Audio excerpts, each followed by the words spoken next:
For today's video ay magluluto tayo ng simpleng ginisang munggo. Ito guys na yung ating kawali.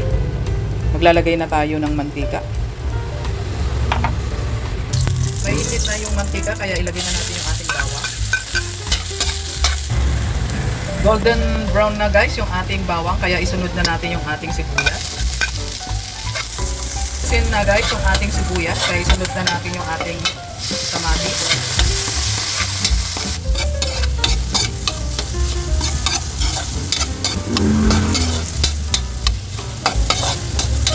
Ayan guys, okay na yung ating kamatis.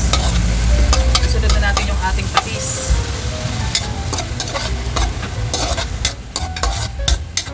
Yung ating hinimay na isda.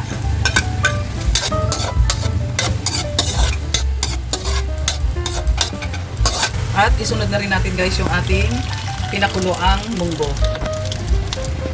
At mag-add din tayo guys ng broth cubes, pampadagdag lasa. Antayin lang natin guys, kumulo ulit. Kaya takpan muna natin. Update guys sa ating nilulutong ginisang munggo.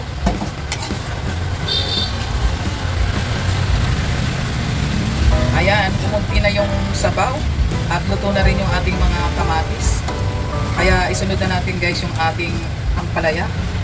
Ito palang ampalaya guys ay binabad ko kanina sa tubig na may asin para matanggal yung kanyang konting pait. Kaya ilagay na natin.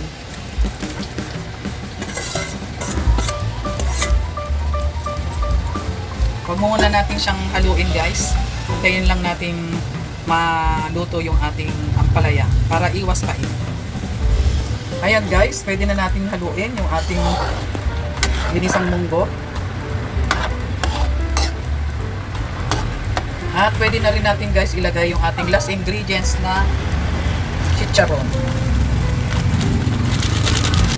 Ayan na nga guys, it's done na ang ating ginisang munggo. Kaya thank you for watching and don't forget to subscribe. Bye-bye!